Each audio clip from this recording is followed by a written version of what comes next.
Tengok aku filter pada kelajuan yang biasa aku bawa lah. Aku pun tak apa nak tengok sangat. Aku punya meter ni dalam 30 macam tu lebih kurang. So ini kelajuan yang biasa aku filtering lah.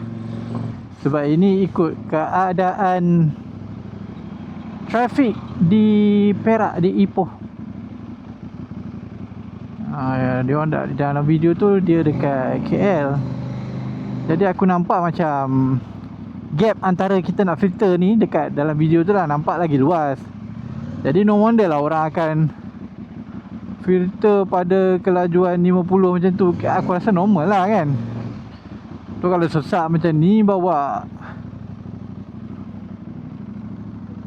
50 memang gila lah laju kan. 30 tu, 30 ke bawah tu kira okey lah.